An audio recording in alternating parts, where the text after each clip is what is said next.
Oke, baik. Saya mulai. Bismillahirrahmanirrahim. Assalamualaikum warahmatullahi wabarakatuh. Salam, Om Swastiastu, Namo Buddhaya, salam kebajikan, salam sejahtera bagi kita semua. Tabi pun.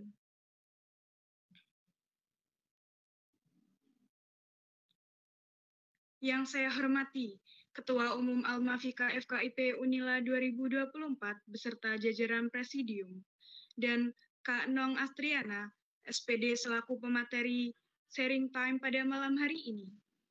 Alhamdulillahirabbil alamin. Assalatu wassalamu ala asrofil anbiya'i wal mursalin wa ala alihi washabihi ajmain. Amma ba'du. Puji syukur marilah kita panjatkan atas kehadirat Allah Subhanahu wa taala, Tuhan yang Maha Esa, yang selalu senantiasa melimpahkan rahmat, taufik serta hidayahnya, sehingga pada kesempatan kali ini kita masih diberikan nikmat sehat dan dapat bertemu bersama-sama dalam acara malam hari ini yang insya Allah dirahmati oleh Allah Subhanahu wa taala. Amin, amin ya rabbal alamin. Tak lupa, sholawat teriring salam, semoga senantiasa tercurahkan kepada junjungan kita, Nabi Agung Nabi Muhammad Sallallahu Alaihi Wasallam, yang kita nantikan syafaatnya kelak di yaumil kiamah nanti. Amin, Allahumma amin. Baiklah, izinkan saya, Mia Dwi Manggarani, selaku pemandu acara, menyampaikan susunan acara pada malam hari ini, yaitu acara yang pertama, pembukaan. Acara yang kedua, sambutan Ketua Umum Alma-Fika FKIP Unila 2024. Acara yang ketiga, doa. Acara yang keempat, dokumentasi. Acara yang kelima, pengenalan materi dan penyampaian materi. Acara yang keenam, tanya jawab. Dan acara yang terakhir adalah penutup.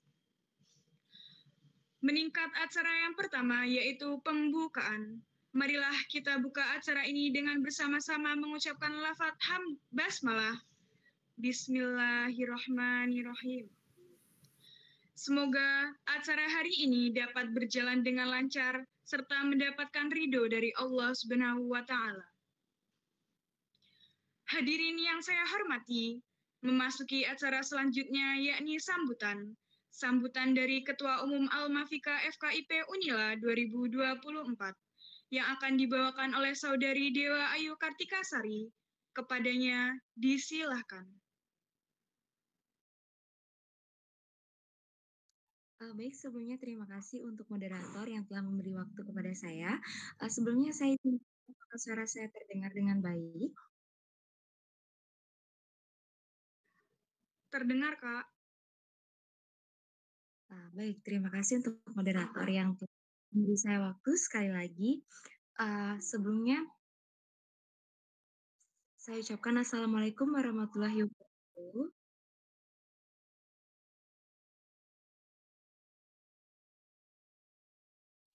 Selamat malam dan salam sejahtera untuk kita semua. Tabi pun. Ya pun. Ya pun.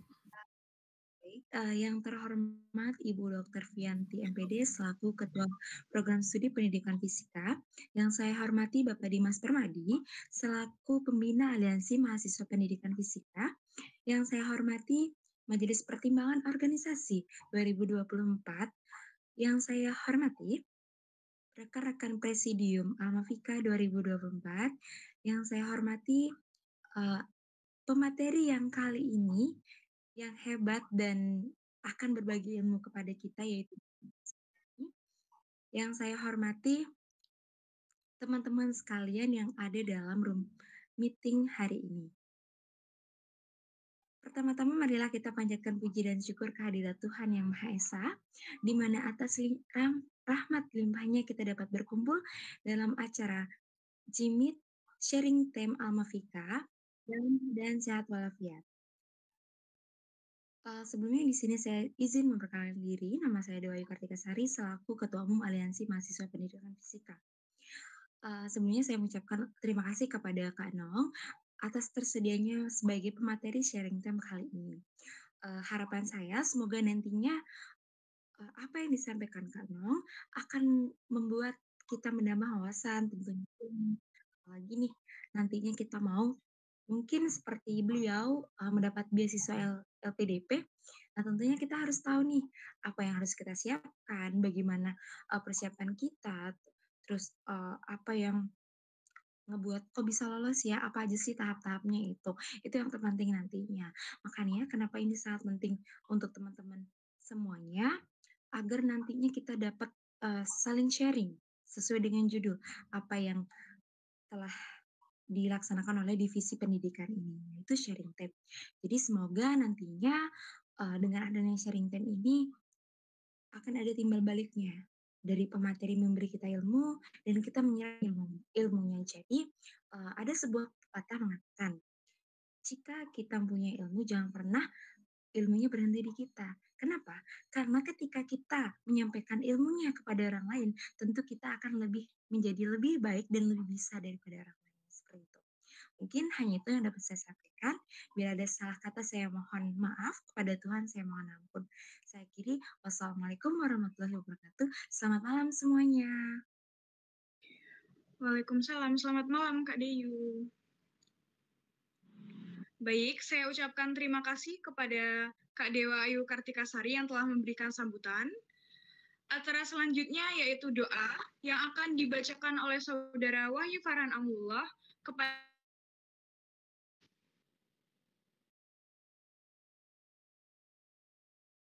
sambutannya sendiri. Nanti kan kalau misalkan Assalamualaikum warahmatullahi wabarakatuh. Nggak datang kan otomatis sambutannya di nanti itu kan bisa ada tambahan. Di sini saya akan berdoa secara yang secara muslim dapat mengamini dan agama lain dapat menyesuaikan.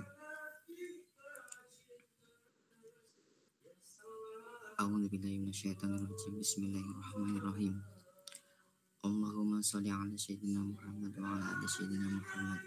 Sayyidina awwalina wal akhirin tabaraka rasulun jama'i walhamdulillahi rabbil alamin. Hamdan syakirin, hamdan na'imin. Hamdan wa fina mahwalil kafi wa majidah. Ya Rabbana lakal hamdu kama yanbaghi li jalalikal karimi wa alimi sultanik. Rabbana anfusana wa illam taghfir lana wa tarhamna lanakunanna minal khasirin. Rabbana arina haqqa haqqa warzuqna tibaa wa arina batila batila warzuqna tinabah. Allahumma inna nas'aluka salamatan fid dinina wa afiyatan fi jasadina wa ziyadatan fi ilmina wa barakatan fi rizqina wa rahmatan 'inda mautina wa maghfiratan ba'da mautina. Allahumma habibna lana fi sakratil mautina wa najatan minal wa'afa ila hisab. Ya Allah, ya Rahman, ya Rahim, Engkau Tuhan yang Maha Pengasih lagi Maha Penyayang. Dengan kasih dan sayang-Mu ya Allah, berkahilah acara sharing time pada malam hari ini. Jadikanlah langkah dan perbuatan kami menjadi dina ibadah dan dina ilmu yang bermanfaat kepada kami ya Allah. Ya Allah, ya Wahid, Engkaulah ya Tuhan yang Maha Satu dan Maha Mempersatukan. Kami mohon kuatkanlah persatuan dan persaudaraan di antara kami ya Allah. Jangan Engkau biarkan ada perpecahan di antara kami. Kami Engkau dalam persatuan agar lebih bermanfaat untuk agama, negara dan bangsa.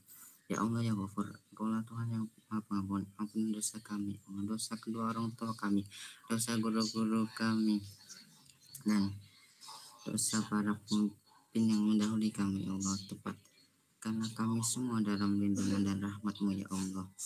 Ya Allah yang mujib, Engkaulah yang Maha mengabulkan doa. Perkenankanlah doa dan permohonan kami ya Allah. Rabbana atina fid dunya hasanah wa fil akhirati hasanah wa qina adzabannar. Subhanaka rabbika rabbil izzati amma yasifun. Wassalamun ala mursalin walhamdulillahi rabbil alamin. Wassalamualaikum warahmatullahi wabarakatuh. Waalaikumsalam warahmatullahi wabarakatuh. Alhamdulillahirabbil alamin. Semoga doa yang di Allah Subhanahu wa taala. Amin amin ya rabbal alamin. Baik, acara yang selanjutnya yaitu sesi dokumentasi. Bagi yang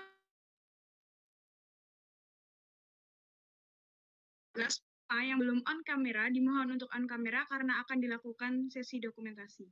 Kepada panitia yang dipertugas, dipersilakan.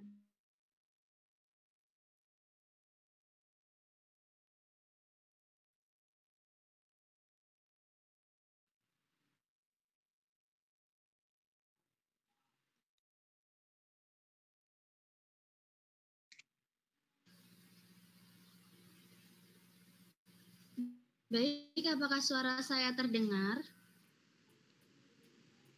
Terdengar, Kak. Untuk Kak Yayang bisa dimatiin dulu, Kak, share screen-nya biar wajahnya kelihatan semua.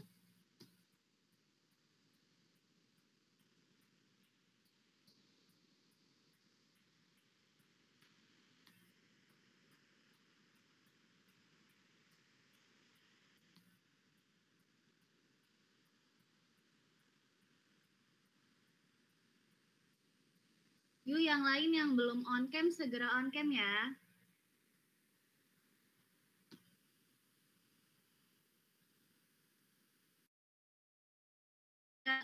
Satu, dua, tiga.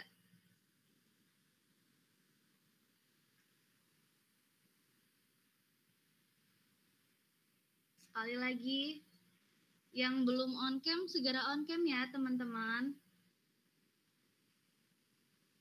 Satu, dua, tiga.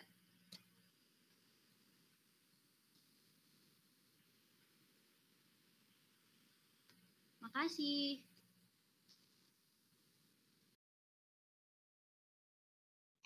Baik, terima kasih Kak Okta. Untuk teman-teman semua, jangan lupa pada absen ya. Absennya ada di live chat. Oke. Baik, sebelum masuk ke materi, saya sampaikan dulu ya CV dari pemateri kita yang luar biasa ini. Jadi, Kak Nong Astriana ini adalah lulusan Pendidikan Fisika Universitas Lampung dengan IPK 3,87 dan menyandang predikat pujian serta salah satu lulusan terbaik fakultas loh, memiliki minat yang kuat pada dunia pendidikan, terutama pendidikan sains, memiliki pengalaman pengabdian dan organisasi intra dan ekstra kampus, mampu berpikir dinamis dan menyukai tantangan untuk terus berkembang. Oke, selanjutnya pendidikannya, beliau berpendidikan di SMA Negeri 1 Kota Agung dengan jurusan IPA dari tahun 2016 sampai tahun 2019. Kemudian di Universitas Lampung, program studi pendidikan fisika dengan IPK 3,87 dari 4, tahun 2019 sampai tahun 2023. Kemudian pengalamannya pernah menjadi Sekretaris Divisi Pendidikan Almafika FKIP Unila pada tahun 2021, peserta pengabdian mahasiswa lintas masyarakat Pandawa 5 FKIP Unila tahun 2021, Ketua Gugus FKIP Kopma Unila 2021, Admin Sosial Media Kopma Unila 2021, Copywriter Majalah Tahunan Kopma Unila tahun 2022, dan Volunteer Mentorship LPDB di Sijer Education 2023. Kemudian beliau memiliki ketertarikan di bidang pendidikan, penelitian, dan pengabdian. Selanjutnya, prestasi yang beliau dapatkan. Wow, juara 3 Lomba Esai Nasional tahun 2021. Kemudian ada mendapatkan medali perak Future Scientist Olimpiade 2022. Selanjutnya mendapatkan medali perunggu penilaian sains POSI 2022. Dan kemudian lulusan terbaik Fakultas FKIP Unila periode 4 tahun 2023 dan penerima beasiswa LPDB 2023 di Monash University Australia. Kemudian risetnya beliau memiliki keefektifan instrumen assessment for learning AFL pada pembelajaran fisika berbasis metode kasus dalam mengukur kemampuan dan tanggung jawab kolaborasi siswa. Wow, luar biasa sekali ya pemateri kita pada malam hari ini.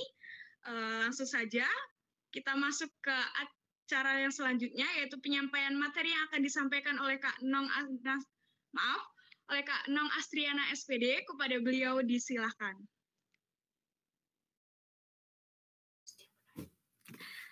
Oke, halo, assalamualaikum semuanya. Waalaikumsalam, Kak. Suaraku terdengar. Waalaikumsalam, Kak. Terdengar, Kak. Oke, sebelumnya sudah dikenalkan oleh moderatornya tadi. Nama saya Noah Astriana, saya dari angkatan 2019 dan lulus tahun kemarin di 2023. Ya mungkin perkenalannya sampai situ ya, tadi sudah dijelaskan. Kemudian perbaikan sedikit, tadi kan disebutkan di CV bahwa saya penerima beasiswa LPDP di Monash University, tapi itu memang menjadi salah satu pilihan saya. Tapi saat ini saya alhamdulillah memilih untuk belajar di universitas lain, yaitu di University of New South Wales di Sydney, Australia juga, dengan universitas yang berbeda dan mengambil jurusan yang masih linear, Master of Education juga, tapi di Curriculum and Assessment sesuai sama skripsi saya. Begitu. Salam kenal ya semuanya. Di sini dari angkatan 2024 sudah gabung juga ya? Atau belum? Sudah, Kak. Ya, selamat datang di PSPF di Pendidikan Fisika ya untuk adik-adik maba mahasiswa baru dari program studi Pendidikan Fisika Universitas Lampung. Cukup ya sampai situ perkenalannya. Mungkin aku minta maaf banget karena harusnya kita ketemu di jam 7 tadi, tapi aku ada sesuatu dan lain hal yang harus aku lakukan dan tidak bisa ditinggalkan. Jadi kita harus mundur di jam 8, bahkan sekarang hampir setengah 9. Semoga semuanya masih semangat ya. Karena ini temanya kan kita sharing session, jadi benar-benar ini sharing aja dari aku, pengalaman aku, dan kalian boleh tanya. Dan apa ya, ini bukan aku sebagai menggurui kalian atau sebagai pemateri yang kaku, tapi kita ngobrol aja. Kalau misalnya kalian ada yang mau ditanyain, silakan ditanyakan. Terus kalau misalnya ada yang memang kalian berminat benar-benar serius mau mengejar beasiswa, itu ada banyak beasiswa selain LPDP dan kalian bisa mulai aktif dari sekarang. Terus oke, mungkin langsung dari aku ya. Yang pertama mungkin aku sharing dulu gimana aku bisa dapat beasiswa LPDP. Bahkan aku pun di situ masih fresh graduate waktu aku dapat beasiswa LPDP itu. Aku baru lulus dan mendaftar menggunakan surat keterangan lulus SKL tanpa ijazah. Dan aku yakin kalian semua bisa kalau kalian punya niat yang baik dan juga usaha yang sungguh-sungguh. Awal aku mendaftar itu mungkin karena aku terinspirasi juga dari salah satu awardee dari LPDP, dia dari jurusan sejarah, dan aku lihat dia itu di Boston, UK. Aku kayak pasti kayak, wah keren banget nih kakak ini bisa dapat beasiswa luar negeri full funded, gak mengeluarkan biaya, bahkan dia mendapatkan biaya hidup dari pemerintah gitu. Jadi aku terinspirasi, terus aku cari lagi beasiswa LPDP itu apa sih, terus gimana sih cara daftarnya dan lain-lain tentang info-info beasiswa LPDP. Terus habis itu baru aku lihat timeline-nya kapan bisa daftar gitu. Itu paling penting, kalian harus tahu kapan si LPDP itu buka pendaftaran gitu. Nah, terus habis itu aku coba untuk apply, terus mulai urus untuk bahasa Inggrisnya karena harus ada sertifikat, terus pokoknya memenuhi semua kriteria dari yang diperlukan untuk pendaftaran gitu. Terus abis itu aku daftar di LPDP Batch 2 tahun 2023 dan semuanya benar-benar aku persiapannya tuh aku usahain sematang mungkin. Jadi nggak buru-buru, bukan yang terburu-buru dalam waktu dekat gitu, bukan yang SKS ya, karena biasanya kan kita sukanya yang SKS deadline gitu, tapi untuk yang bener-bener aku usahakan yang benar well prepare, yang sangat-sangat aku siapkan dan aku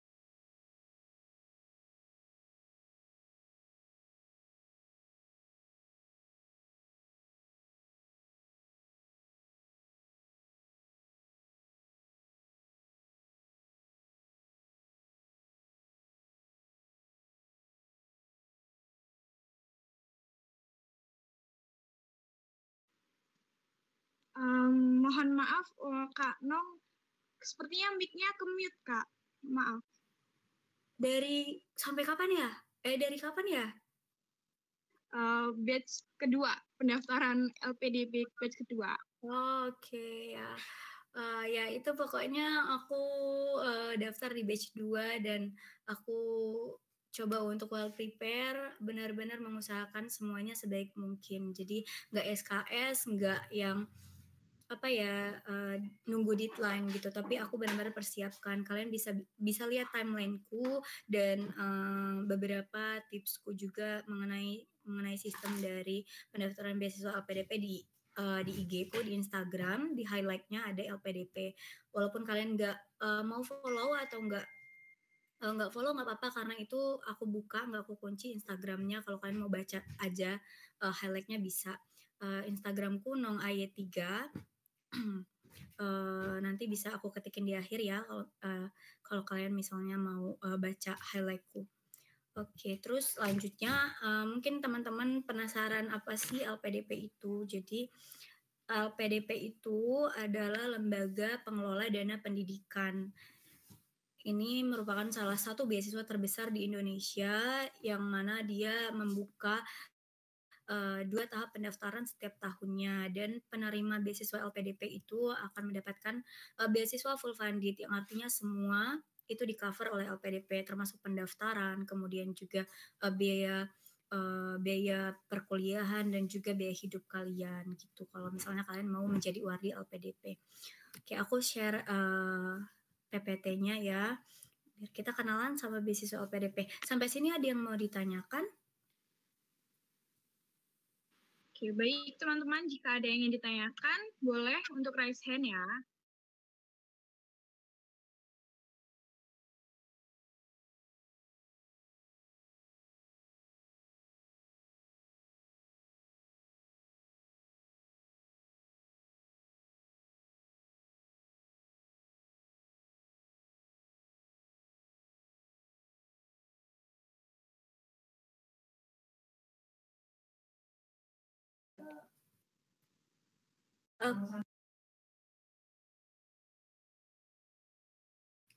Oke, kelihatan ya?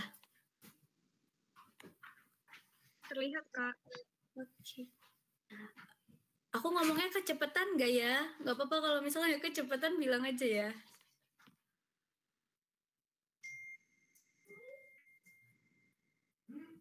Kecepatan nggak?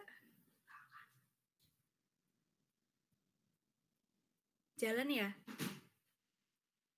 Tidak, Kak. Tidak terlalu cepat. Oke. Ini jalan kan PPT-nya ya? Jalan, Kak.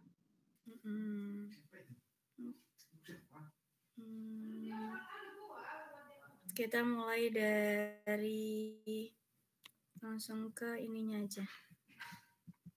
Pendaftarannya LPDP.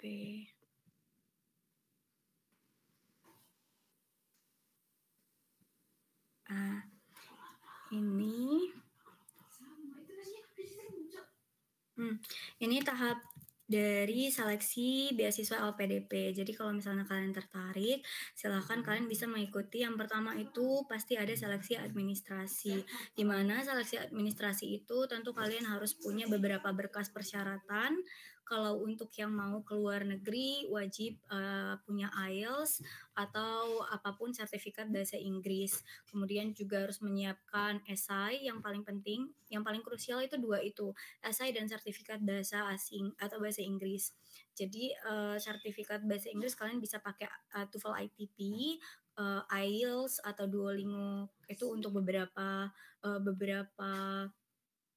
jalur pendaftaran, karena ada jalur-jalur dari pendaftaran LPDP itu yang beda-beda. Kemudian yang paling pasti ada adalah esai. Kalian harus buat esai. Esai itu tentang kontribusi yang sudah kalian lakukan dan juga yang akan kalian lakukan kalau kalian keterima beasiswa LPDP. Terus ada 2 tahap lainnya. Yang pertama, kalau kalian belum punya LOA itu Letter of Acceptance atau surat tanda diterima di kampus tujuan kalian. Kalau kalian belum punya, berarti kalian harus melewati tes seleksi bakat skolastik, di mana seleksi bakat skolastik itu dia mirip dengan tes PNS. Tes PNS kayak tes NAMRIC-nya, kemudian juga ada tentang verbalnya dan penalaran alamiah gitu. Tapi kalau kalian udah punya LOA atau Letter of Acceptance dari kampus tujuan kalian bisa skip di fase seleksi bakat skolastik. Setelah kalian dinyatakan lulus dari seleksi administrasi, kalian bisa langsung ikut seleksi substansi. Kemudian kalau kalian udah lulus di seleksi substansi, kalian langsung akan menjadi calon penerima beasiswa LPDP gitu.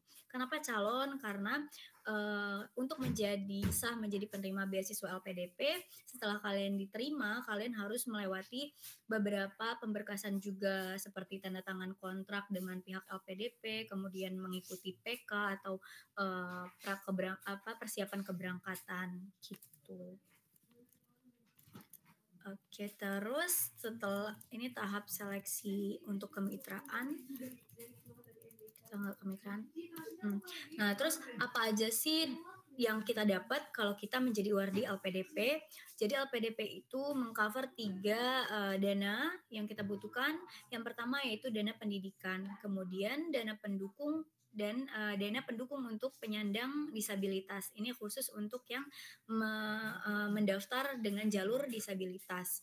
Dana pendidikan yang pasti itu dana pendaftaran kampus. Jadi kalau misalnya kalian mau daftar ke kampus luar negeri pun, pendaftaran kalian itu akan diganti oleh LPDP kalau kalian sudah mendaftar, atau kalau kalian belum daftar nanti kalian bisa didanai untuk pendaftaran oleh LPDP. Kemudian dana SPP atau tuition fee itu di cover full, jadi kalian nggak akan bayar kuliah kalian sepeser pun sampai selesai.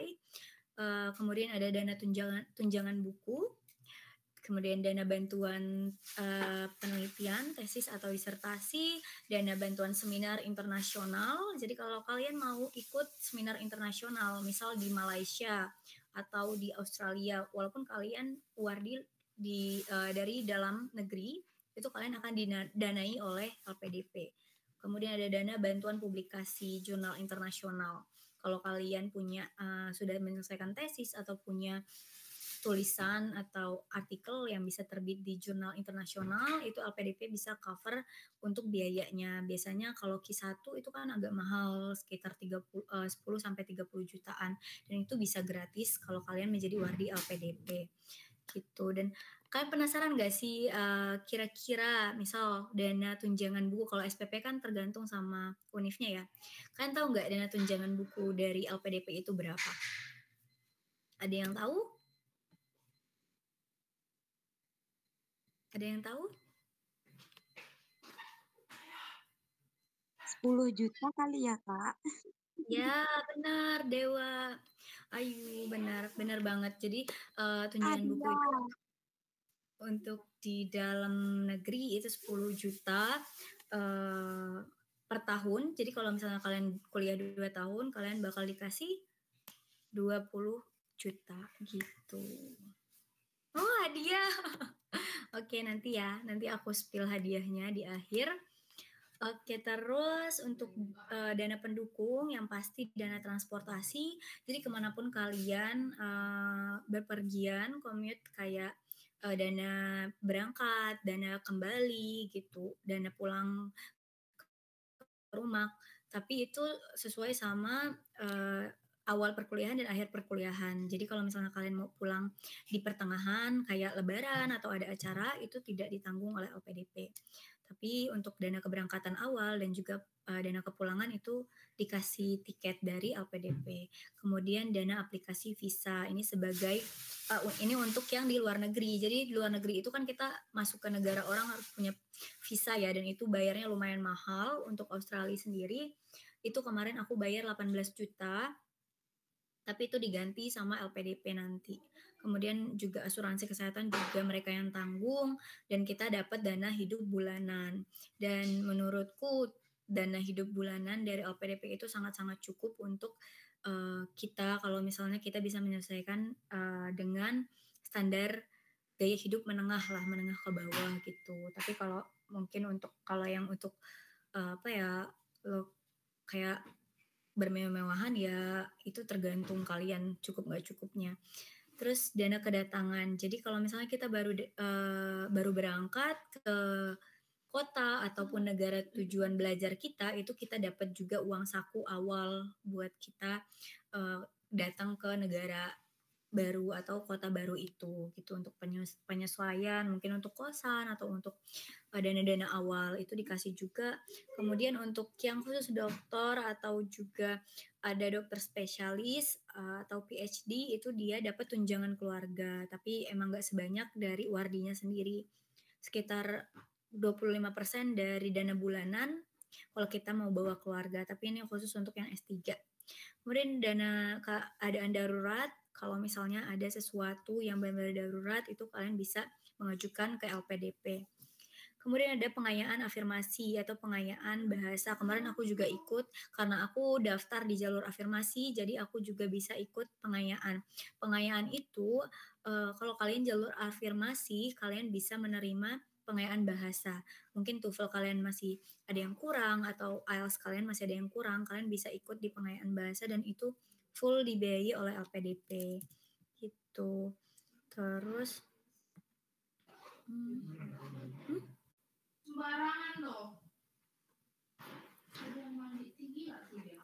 Oke, terus lanjut ke ini tahap LPDP ya.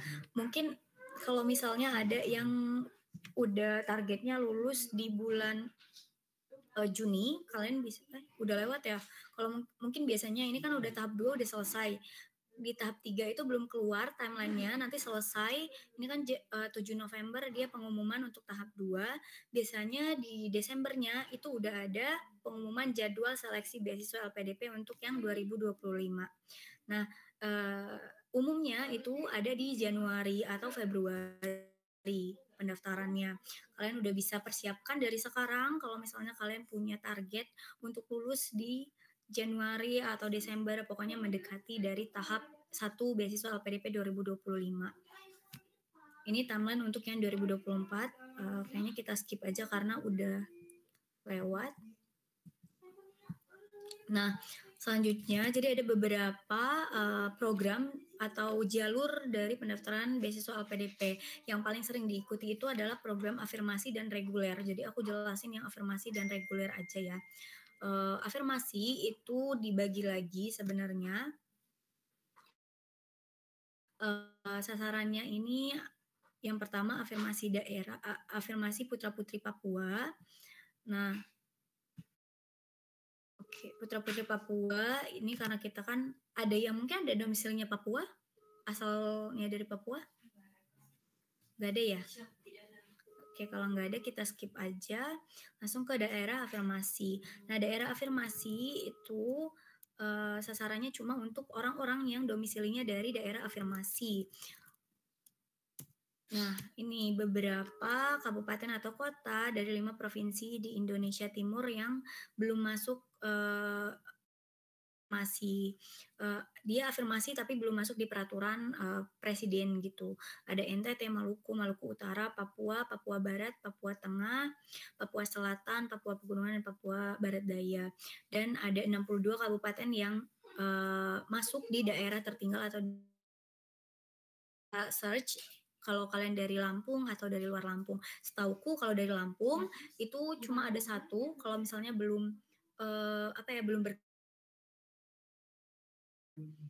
Pesisir Barat itu merupakan salah satu kabupaten yang masuk ke daerah tertinggal, dan untuk yang kalian punya KTP-nya domisili daerah Pesibar, itu kalian bisa daftar jalur afirmasi daerah gitu. Kalau untuk yang kabupaten lain, provinsi lain aku kurang tahu, kalian bisa search apakah domisili kalian itu termasuk ke dalam daerah tertinggal. Kalau masih, kalian bisa mendaftar di jalur daerah afirmasi. Oh, ini ada nih. Untuk Lampung itu Pesibar, kemudian juga Sumatera Barat ada Mentawai, Nias Barat, Musi. Oke, ini ada list-listannya. Nanti aku bisa sharing PPT-nya. Jadi kalian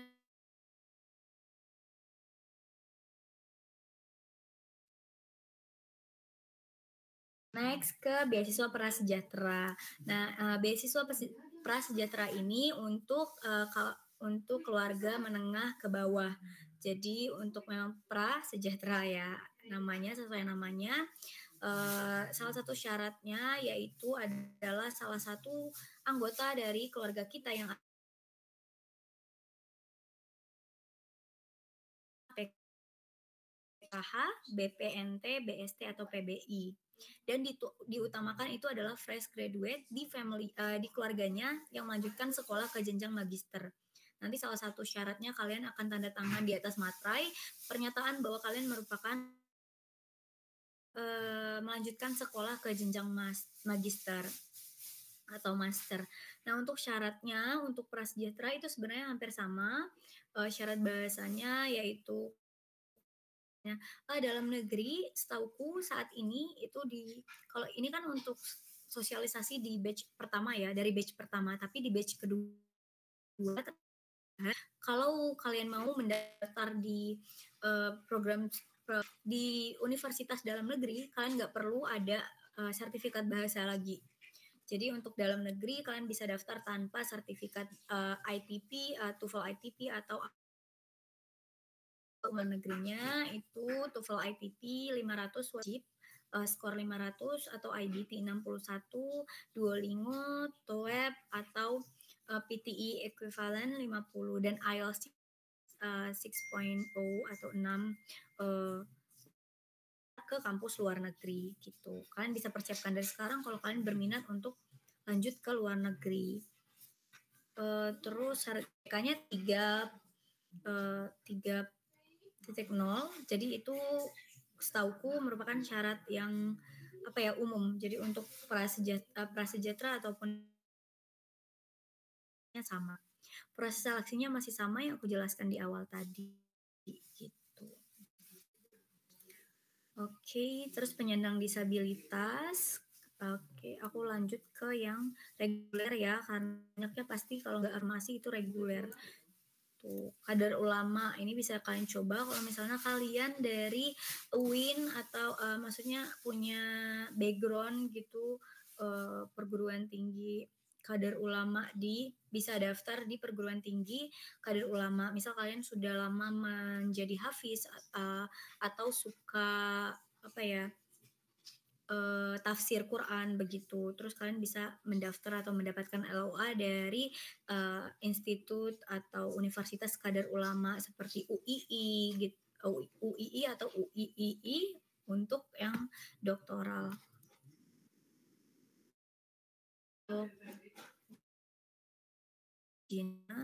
Dokter spesialis.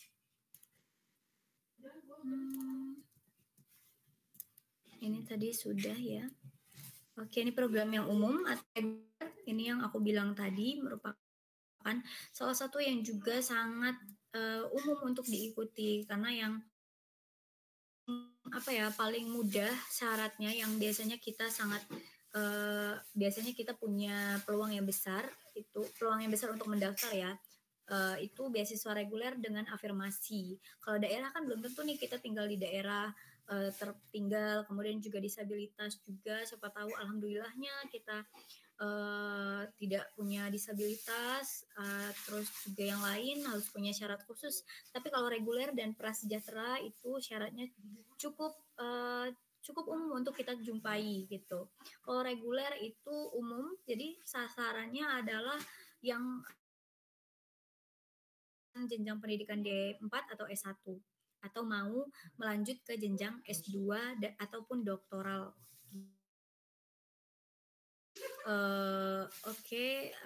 Usia maksimal pendaftarnya itu untuk magister 35, doktoral dia 40. Dan syarat bahasanya setauku ini agak lebih ketat daripada beasiswa afirmasi karena dia nggak punya kesempatan untuk pengayaan bahasa lagi gitu.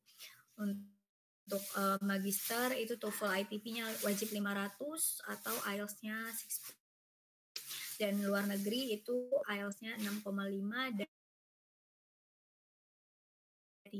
gitu karena ITP nggak bisa untuk mendaftar ke kampus luar negeri.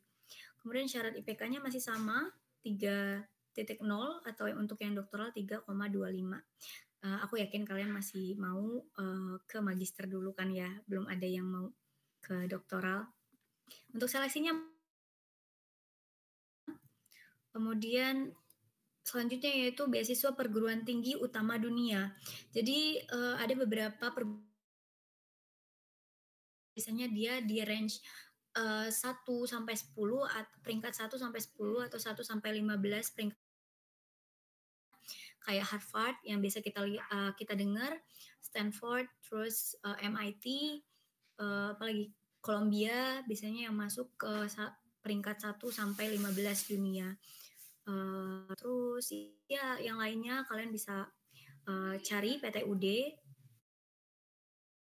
dan kalau kalian berhasil mendapatkan LOA unconditional dari PTUD ini, dari perguruan tinggi ini, kalian bisa PDP Jalma Dunia.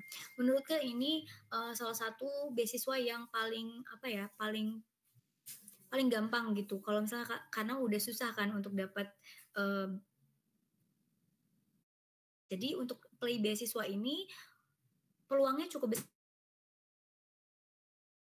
bisa dapat beasiswa LPDP-nya karena nggak banyak yang daftar kan untuk yang PTUD.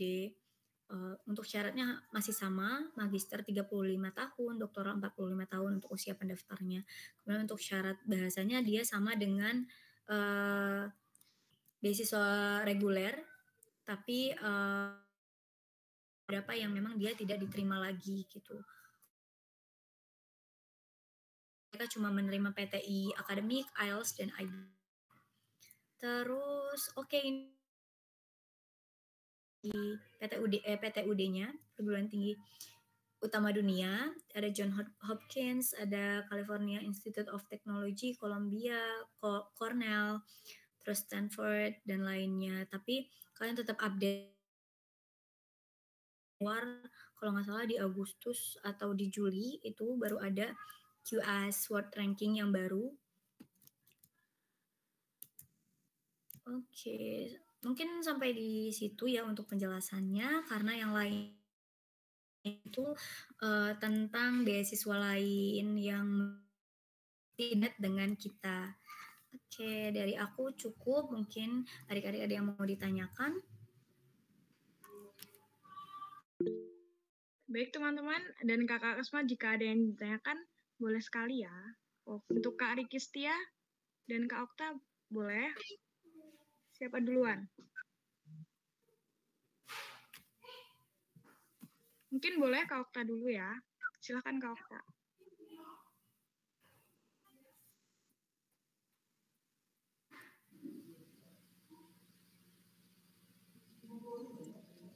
Halo, Iya. Kak. Halo. Sebelumnya izin memperkenalkan diri, Kak. Nama saya Okta Irmanita dari angkatan 2022. Sebelumnya izin bertanya, Kak. Kan Kakak dapat beasiswa LPDP-nya di luar negeri, Kak. Dan tadi setelah informasi dari Kakak, kan banyak banget tuh, Kak, syaratnya. Okta mau nanya nih, Kak. Apa sih, Kak, kesulitan yang Kakak alamin selama proses Kakak mendaftar beasiswa LPDP ini? Terus gimana sih, Kak, cara Kakak buat ngatasi kesulitan tersebut? Kadang kan kalau kita udah ngerasa pusing, terus ngelihat syaratnya tadi yang banyak banget, kadang kan kayak ngerasa stres gitu. Terus gimana sih, Kak, cara Kakak ngadepinnya gitu biar nggak stres? Oke, terima kasih Okta pertanyaannya. Jadi pertanyaannya di prosesnya ya, di proses pendaftarannya. Benar banget, waktu pendaftaran itu benar aku bahkan melalui pendaftaran itu dalam 3 proses yang bertumpuk. Yang pertama aku lagi skripsian, itu aku udah mulai persiapan untuk bikin esai, tapi aku sambil skripsian dan aku saat itu bulan-bulan mau semhas dan kompre, jadi ya revisi juga, terus juga aku juga sambil ngurusin esaiku, kemudian juga waktu aku udah selesai kompre dan aku udah mau daftar, itu aku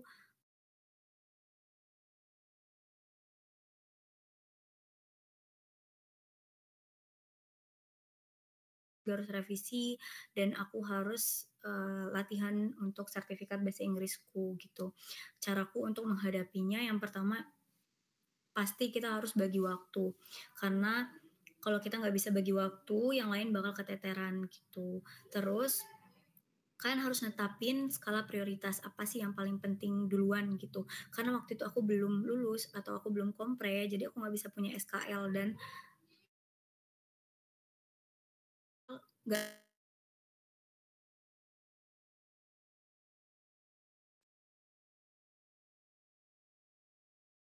itu. Oke, sampai mana ya tadi? Kayaknya koneksinya hilang ya. Izin menjawab Kak sampai kompre. Nah, karena aku udah menyelesaikan kompreku, baru aku lanjut ke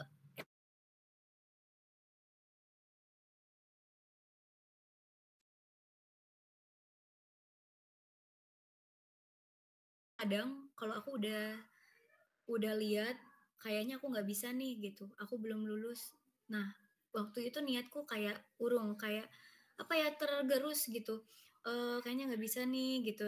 Terus akhirnya niatnya mulai pudar dikit-dikit.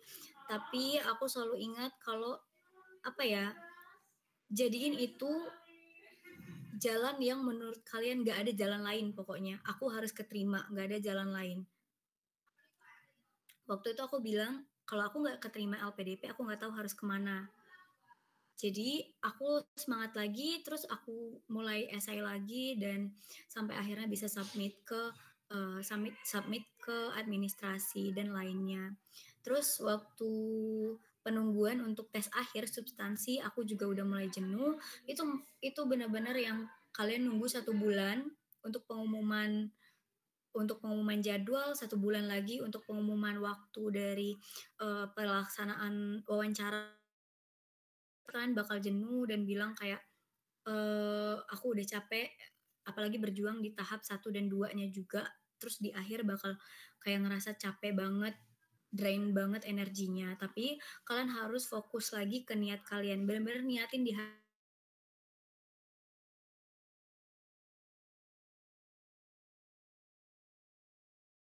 aku.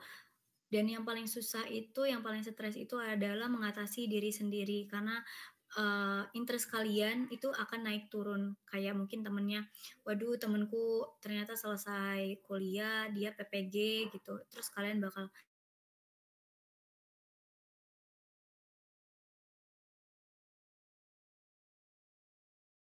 kalian yang urung, jadinya kalian nggak bisa dapat LPDP gitu. Walaupun memang kalian mungkin bakal ke PPG atau yang lainnya. Tapi kalau kalian tidak mencoba, kalian nggak akan tahu hasilnya. Jadi benar-benar niatin di hati apa tujuan kalian.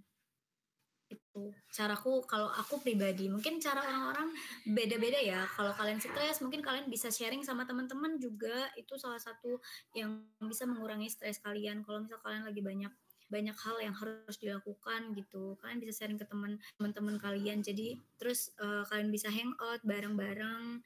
Jangan ngeforsir diri kalian terus menerus untuk belajar, terus menerus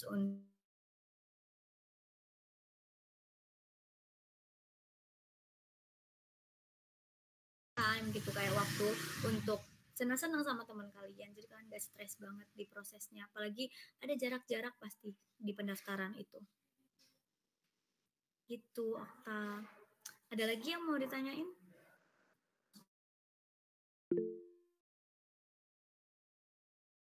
Oke, baik. Apakah sudah cukup Kak Okta?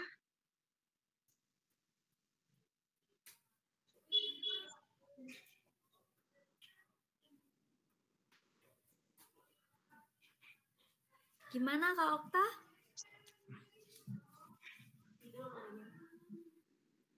Oke, baik. Untuk selanjutnya mungkin kepada Saudara Riki disilahkan ya jika ingin bertanya.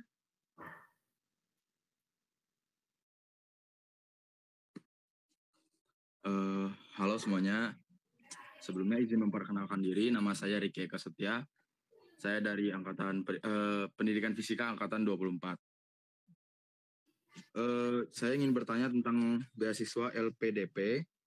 Kan tadi kakak nyebutin itu tentang LOA ya, Letter of Acceptance. Itu gimana kak cara dapetinnya? Terima kasih. Oke, terima kasih Riki. Letter of Acceptance itu tanda kalian diterima terus tujuan kalian. Cara dapatnya adalah kalian mendaftar ke kampus. Misalkan aku pribadi mau daftar ke Monash University, awalnya aku mendaftar dan memenuhi requirement dari kampus. Biasanya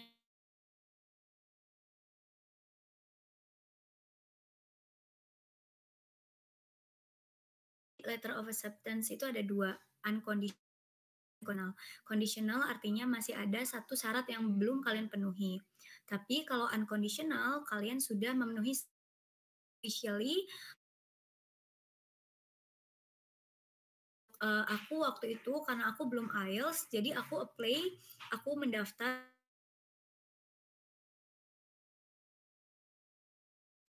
CV,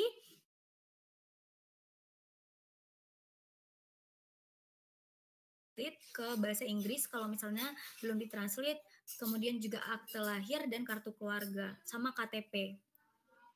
Terus apa lagi ya? Paspor. Ya, paspor, terus juga CV, KTP, ijazah, transkrip, terus sama CV ya tadi ya. Udah ya. Nah, itu berkas-berkas yang kalian wajib punya waktu kalian apply ke kampus tujuan kalian itu ke luar negeri ya.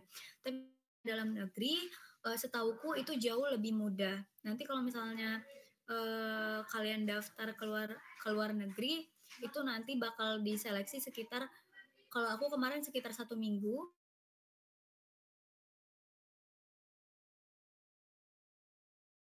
Letter of acceptance-nya, surat tanda diterimanya akan masuk ke email kalian gitu. Nanti dikirim sama mereka kalau kalian tuh diterima atau memenuhi syarat untuk menjadi mahasiswa di kampus tersebut. Nah, yang itu misal syaratnya IELTS-nya belum, nah berarti kalian harus request lagi. Waktu kalian udah tes IELTS, baru kalian submit, kirim lagi ke universitas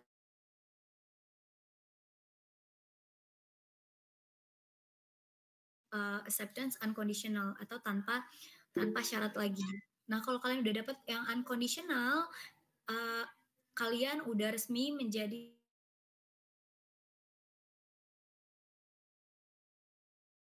luar negeri. Itu pendaftarannya nggak seribet itu.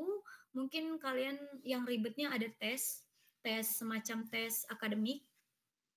Aku dengar dari temanku yang di dalam negeri kayak daftar ITB, kemudian UGM, itu mereka harus ngelewatin BPPI atau apa gitu.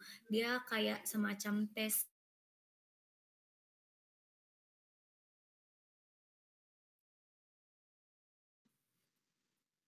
Gimana Ricky?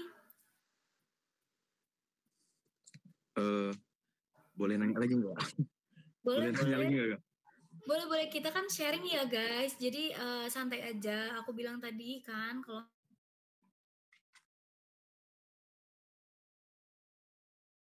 apapun yang belum kalian ngerti, kalian boleh tanya ke aku. Izin nanya lagi ya Kak. Iya. Jadi menurut Kakak lebih baik daftar beasiswanya dulu atau fokus ngedapetin LOA-nya dulu? Terima kasih. Kalau menurut aku pribadi, aku bakal milih untuk beasiswanya dulu. Karena beasiswanya itu biasanya dia punya waktu memang. Misal LPDP pun memberi waktu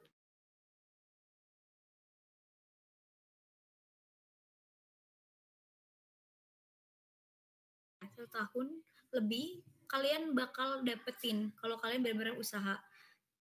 Dan kalau kalian udah punya yang namanya beasiswa LPDP, ada banyak orang yang bakal bantu kalian.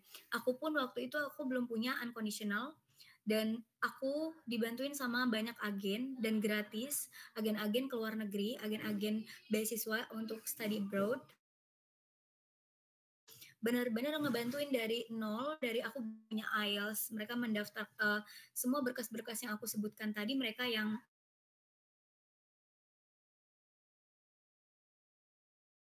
aku bilang aku udah punya beasiswa LPDP, tapi aku belum punya letter of acceptance dari kampus. Jadi mereka yang mengarahkan aku. Kamu silahkan kamu sediakan berkas-berkasnya gitu.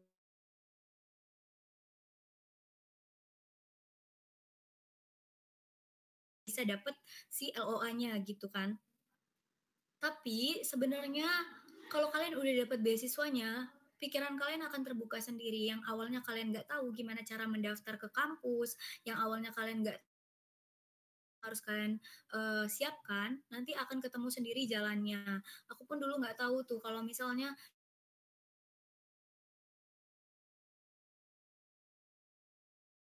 tanya ke wardi yang udah berangkat, karena jejaring dari LPDP itu luas banget. Semua wardi, semua penerima beasiswa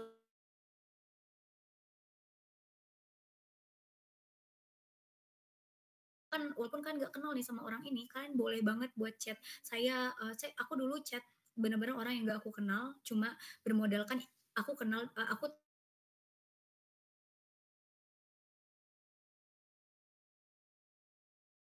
dan mengarahkan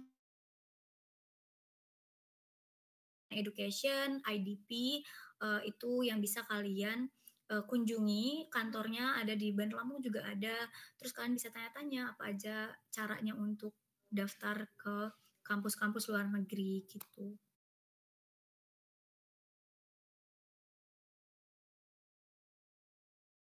Panjang untuk kalian cari.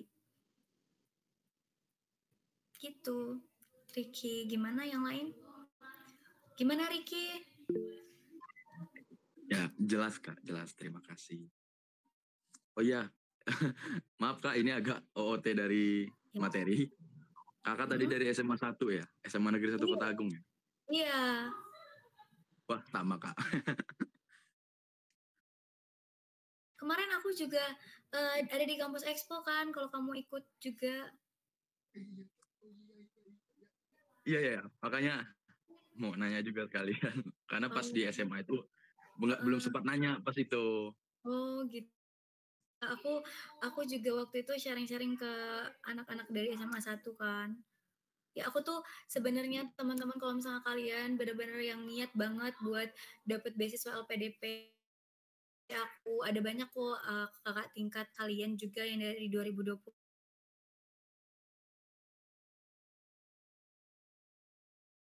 pun aku nggak bisa bantu.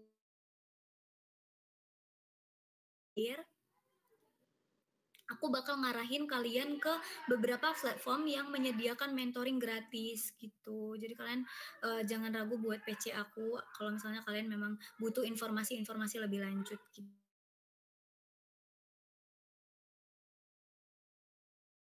Jadi aku malah seneng kalau dari atau dari program pendidikan fisika itu jadi banyak yang jadi wardi LPDP atau bisa studi lanjut ke luar negeri. Aku senang banget kok. Oke, yang lain? Oke, sepertinya ini ada yang ingin bertanya, Kak. Saudara Ismat. Wah. Oke, disilahkan, Kak Ismat. Silakan.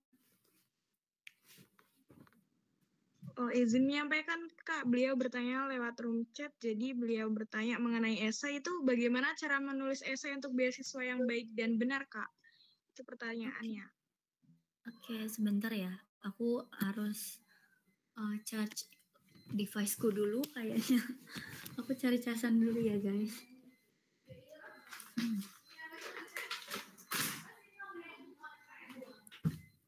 Kalau untuk esai, kalau untuk esai, aku kemarin itu nggak sempat mentoring. Tapi kalau misalnya kalian memang mau mulai bikin esai, kalian bisa ikut mentoring di beberapa platform yang menyediakan mentoring gratis. Aku kemarin sempat buka, kalau aku lagi senggang, aku bakal bantuin untuk koreksi esai-esai atau kasih poin-poin highlight poinnya yang harus kalian punya di esai kalian gitu.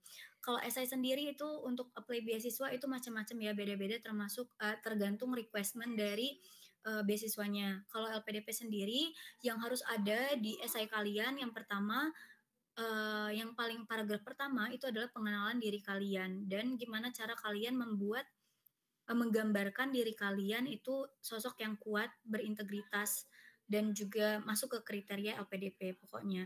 Terus yang kedua, kalian harus mengenalkan pengabdian kalian atau apa sih yang udah kalian kasih ke Indonesia gitu.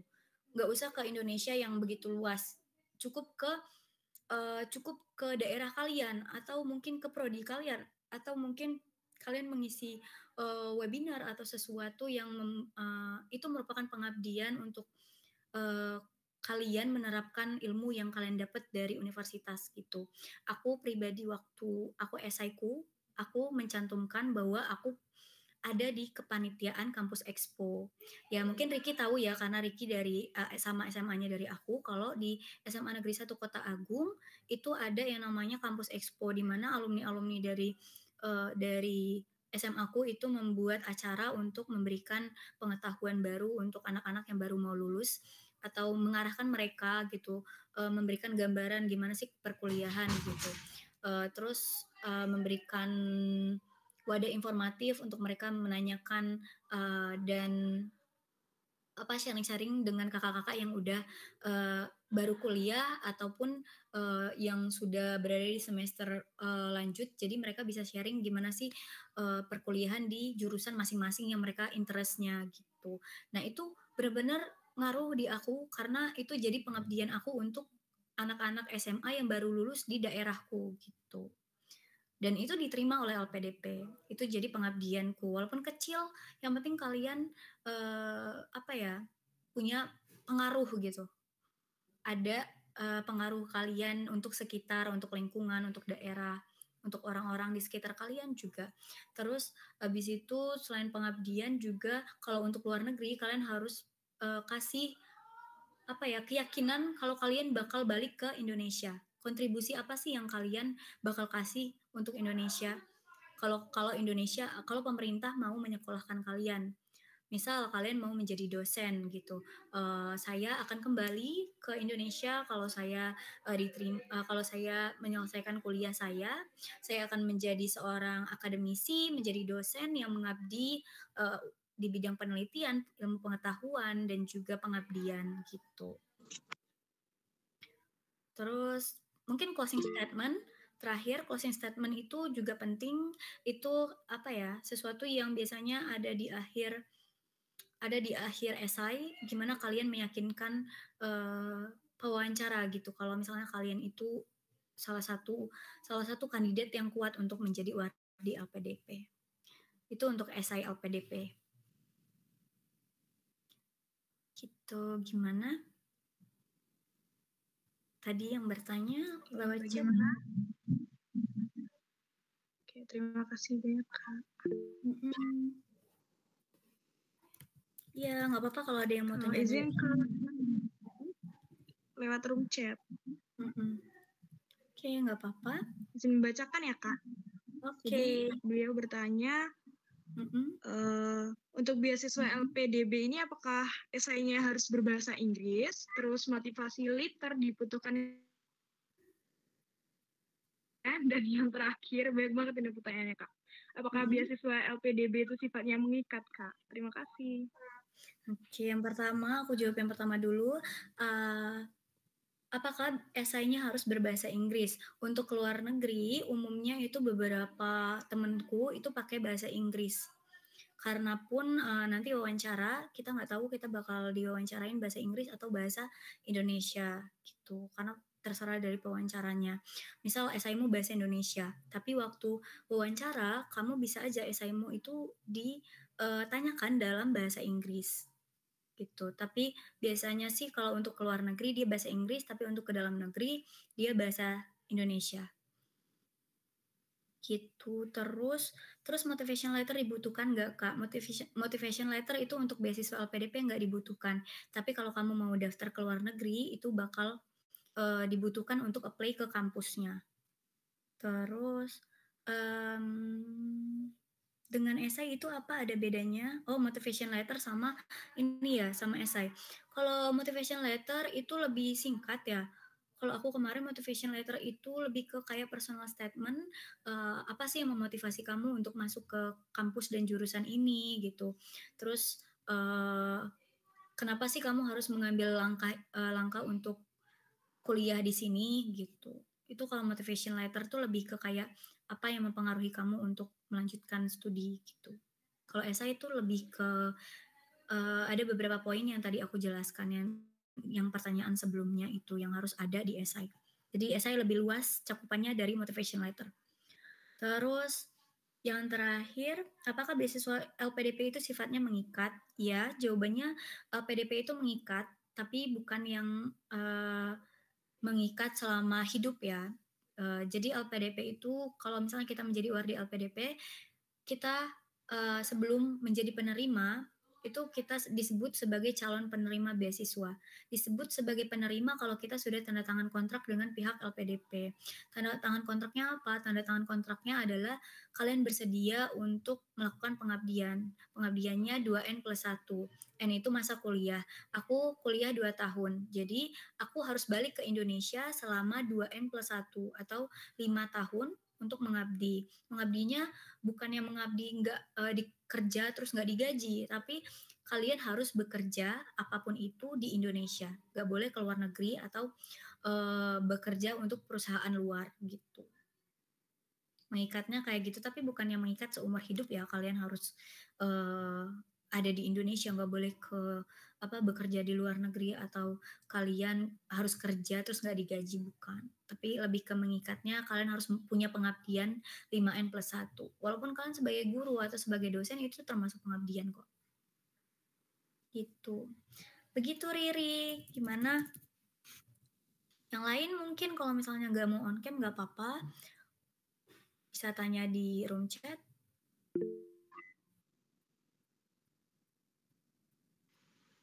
Oke, boleh Evi, silahkan. Baik Kak, izin bertanya. Perkenalkan, nama saya Eva Ramadhan Hasanah dari Pendidikan Fisika Angkatan 24. Jadi aku ingin tanya Kak, Kakak kan sebagai lulusan terbaik Fakultas KIP tahun 2023 nih. Nah, aku mau nanya, rahasia Kakak bisa jadi lulusan terbaik itu apa? Dan IPK-nya itu bisa tetap stabil itu bagaimana Kak? Sedangkan IPK itu kan untuk penunjang untuk beasiswa LPDP. Sekian Kak. Oke, terima kasih Evi. Langsung aku jawab ya. Jadi aku tuh bukan lulusan terbaik 1 ya guys ya. Jadi aku sama temenku, jadi kan 2 atau 3 ya? 2 atau 3 ya, aku lupa, lulusan terbaik FKIP. Nah, aku berdua sama temanku juga dari lulusan pendidikan fisika juga, namanya Alfat Akbar. Dan dia itu yang pertama, itu yang masuk ke universitas gitu.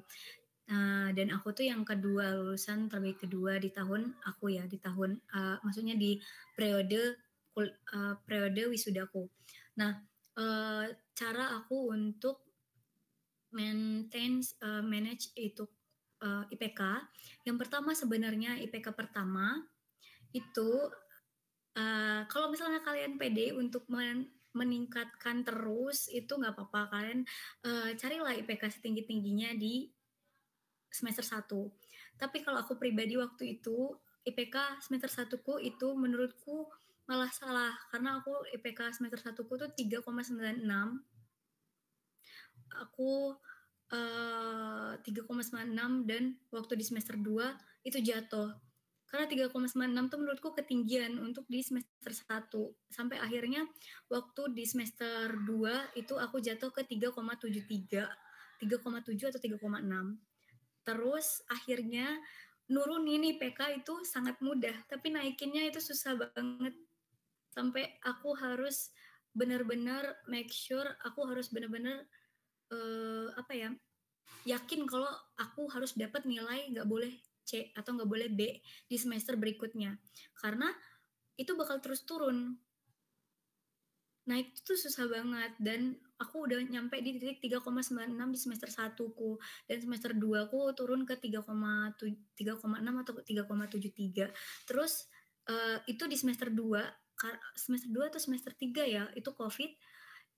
Alhamdulillahnya memang waktu itu ada garansi ada janji dari, bukan janji ya, kayak perjanjian gitu untuk mahasiswa yang memang mengikuti perkuliahan itu nggak boleh C nilainya waktu di tahunku. Dan alhamdulillahnya karena ada itu, IPK aku nggak begitu menurun, dan aku selalu usahain untuk terus dapat IP yang bagus di setiap semester. Karena IPK kan kumulatif ya, dari semua semester.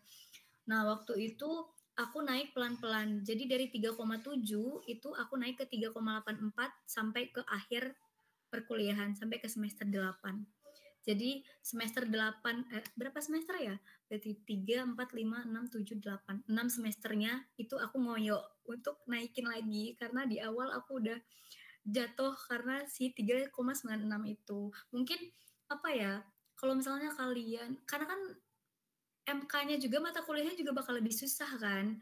Kalau misalnya kalian di semester 1 udah dapet 3,96, kemudian di semester 2 kalian bakal dapet yang MK yang lebih susah, terus IPK kalian akhirnya harus nurun, ya gimana ya, ngoyo kayak aku gitu, dapetin untuk naikinnya itu susah banget. Mungkin jangan berekspektasi gitu loh, apa ya, jangan terlalu berambisi. Misal kalian berambisi dari semester 1 aku harus dapet IPK 4 gitu. Ya kalau misalnya kalian mau dapat IPK 4, ya berarti dari semester 1 kalian nggak boleh ada satupun yang nggak A. Kalau mau 4. Cuman kalau misalnya kalian mau dapat IPK yang memang cukup konstan atau stabil, 3,8 ke atas untuk dari semester 1 itu menurutku udah cukup buat manage sampai akhir gitu. Gitu. Terus yang pasti ya kalian harus mengikuti perkuliahan dengan baik ya. Karena kalau misalnya ada yang apa ya, ada yang kurang, absennya kurang, presensinya kurang, atau nggak ikut UTS atau sesuatu yang semacamnya, itu ya pasti bakal menurun karena nilai kalian nggak mungkin B, A gitu. Ada sesuatu yang salah. Gitu. Gimana, Evi? Paham banget, Kak. Terima kasih. Oke. Oke, baik teman-teman semua, apakah masih ada yang bertanya yang ingin ditanyakan kepada Kak Nol?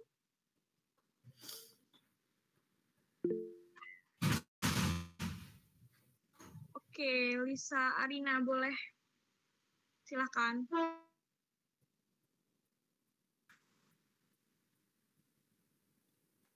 Halo semuanya, sebelumnya izin perkenalkan diri. Perkenalkan nama saya Lisdarina Dayani dari angkatan 2024. Maaf Kak, mau tanya kan kalau beasiswa LPDP itu pasti ada wawancara. Nah, kira-kira pertanyaan wawancara itu ada apa aja ya? Terus boleh spill jawabannya? Terima kasih. Apa ya? Boleh. Pertanyaannya tuh lebih ke dibagi dua. Yang pertama itu ada akademisi, karena kan wawancara LPDP itu sama 3 orang. Dan hampir semua pewawancara tuh profesor. Yang pertama itu adalah pihak LPDP, orang dari LPDP-nya. Yang kedua akademisi. Jadi kalau saya dari jurusan pendidikan, akademisinya adalah profesor-profesor dari pendidikan, dosen-dosen pendidikan di Indonesia gitu. Terus yang ketiga itu ada psikologi. Jadi ada satu psikolog yang akan ngeliatin jawaban kita, apakah jawaban kita benar atau bohong gitu. Nah, salah satu pertanyaan yang aku ingat itu adalah tapi terlalu ini ya. Mungkin aku pilih yang general. Waktu itu aku ditanyain kenapa aku milih STEM education, karena aku waktu itu kan ngambil STEM education, science, technology, engineering, and mathematics education. Nah, aku ditanya kenapa kamu milih STEM, karena STEM dan kenapa harus keluar negeri. Terus jawabanku, aku milih STEM education karena melihat prospek ke dunia di masa depan. STEM education itu merupakan salah satu yang digandrung-gandrungi, apalagi waktu itu lagi pemilihan umum, lagi kampanye pemilihan umum, dan bahkan beberapa pejabat itu selalu ngomongin tentang STEM education, tentang gimana sih caranya anak muda itu dia bisa berprestasi di bidang STEM education gitu, di bidang sains, di bidang teknologi, engineering, dan matematik. Tapi di Indonesia sendiri STEM education itu kurang. Kita sering dengar STEM education, tapi dia misah STEM education, nggak ada. Tapi adanya sains, kemudian matematik, engineering, teknik masing-masing. Sedangkan yang dibutuhkan itu adalah STEM education sejak dini. Jadi saya mau STEM education itu dipelajari sejak dini gitu. Sejak anak-anak itu berada di mungkin bangku perkuliahan S1 paling tidak. Karena saat ini STEM education itu nggak ada di Indonesia. Dan kenapa saya milih ke luar negeri?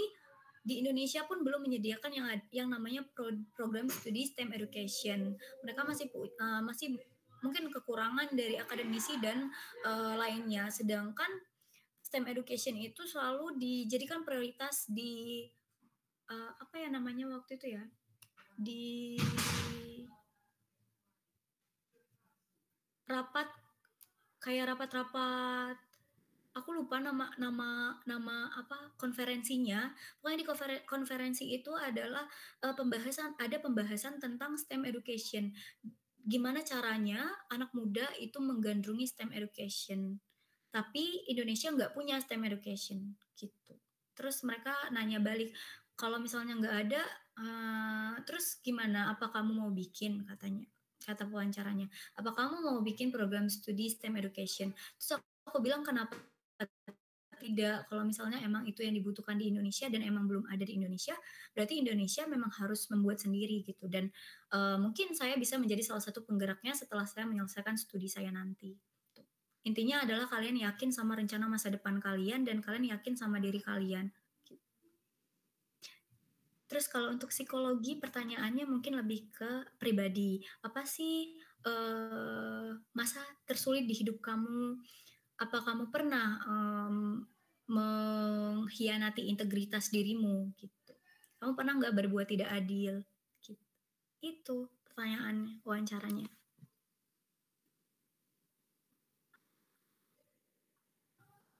Baik, Kak, terima kasih. Oke. Bagaimana ya? Oke. Mohon maaf ya semuanya dan Kak Nong. Mungkin waktunya ini sudah larut malam, hampir larut. Oh iya. Terima kasih telah memberikan materi tentang beasiswa yang sangat amat luar biasa, menjadi motivasi bagi kami untuk mengikuti jejak Kak Nong yang luar biasa ini. Dan teman-teman, terima kasih sudah berinteraksi dengan kami, sudah mau untuk berbaur dengan kami juga. Dan sekali lagi terima kasih banyak Kak Nong telah memberikan waktunya dan memberikan informasi yang sangat amat luar biasa bagi kami ini. Oke, mungkin closing statement dari aku ya, aku izin. Yang pertama, aku senang banget bisa sharing sama orang-orang terdekatku, terutama kayak kalian dari program studi yang sama aku. Kemudian juga mungkin ada beberapa yang dari sekolah yang sama dari aku. Karena menurutku kita butuh orang-orang yang punya kemauan gitu, dan kemauan itu ya bisa datang dari kita sharing-sharing kayak gini. Mungkin dari sini kalian bisa mulai punya kemauan untuk melanjutkan studi setinggi-tingginya. Dan aku senang kalau misalnya aku bisa bantu. Jadi nanti kalau misalnya kalian berada di posisi aku sekarang, misal kalian sudah menjadi wardi LPDP, kalian bisa ingat teman-teman kalian juga, kalian bisa bantu juga lebih banyak orang. Jadi kita bisa saling saling bikin rantai positif di lingkungan kita gitu. Terima kasih. Terima kasih banyak Kak Nong. Oke, mungkin hadirin yang saya hormati, acara yang terakhir ya ini penutup. Untuk menutup acara pada kali ini, marilah kita bersama-sama mengucapkan lafaz hamdalah. Oke, alhamdulillahirrabbilalamin. Saya ucapkan terima kasih kepada seluruh pihak yang telah berpartisipasi pada malam hari ini, dan terutama terima kasih banyak kepada Kak Nong yang telah meluangkan waktunya berbagi informasi kepada kami semua. Dan mohon maaf apabila terdapat banyak kesalahan dalam bertutur kata selama memandu acara pada malam hari ini. Saya Mia Dwi Manggarani sebagai pemandu acara pamit undur diri. Wallahul muwaffiq ila aqwamit thoriq. Wassalamualaikum warahmatullahi wabarakatuh. Selamat malam semuanya. Selamat malam. Terima kasih, Kak. Sama-sama, terima kasih. Terima kasih banyak, Kak. Sama-sama, aku izin live ya. Terima kasih untuk panitia, acaranya keren banget. Semoga bisa membantu untuk adik-adik yang lainnya. Terima kasih, Terima kasih, Kak. Selamat malam, Kak. Tidur. Sleep